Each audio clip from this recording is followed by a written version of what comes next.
Chào mọi người nha.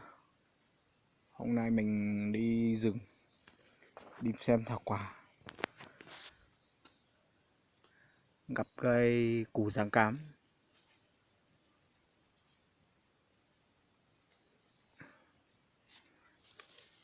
Đây là đầu tiên mình gặt đấy, mình chưa gặp bao giờ, chưa thấy bao giờ.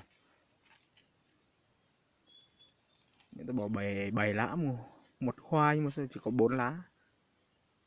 Ở đây thật là cây củ giáng cám á.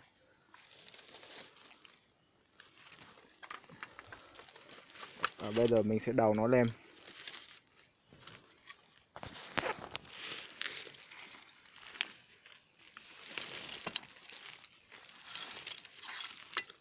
Xem củ nó, cái này chắc củ nhỏ đó, vì cái nhỏ.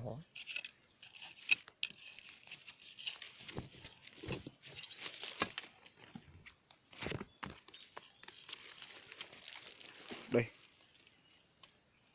củ nó đây.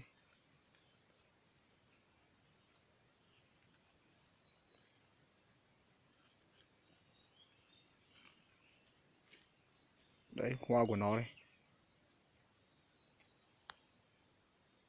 Cái này người ta bảo rất cũi nhưng mà mình không biết tác dụng của nó dùng để làm gì.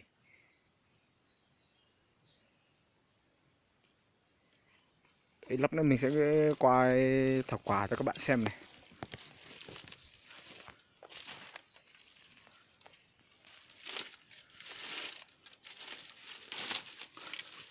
Đấy, gốc của cây thảo quả đây.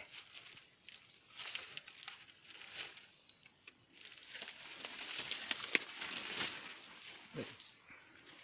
Bây giờ mình sẽ trèo lên trên này nhé. Trèo lên trên này để coi nhé. Đấy. Đấy, thảo quả đây.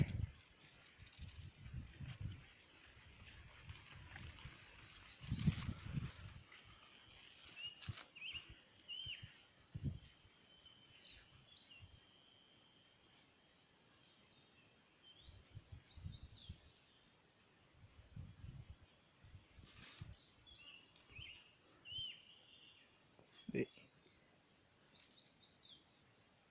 Người ta thường trồng ở những khe suối này thôi.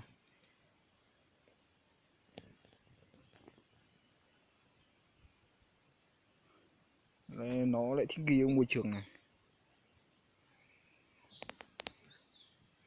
Còn ở những chỗ như cao trên này thì nó lại thiếu nước, nó khô quá, trồng không được.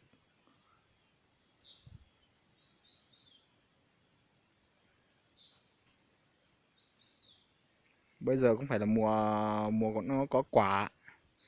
Đợi tầm tháng 7 tháng 8 nó mới có.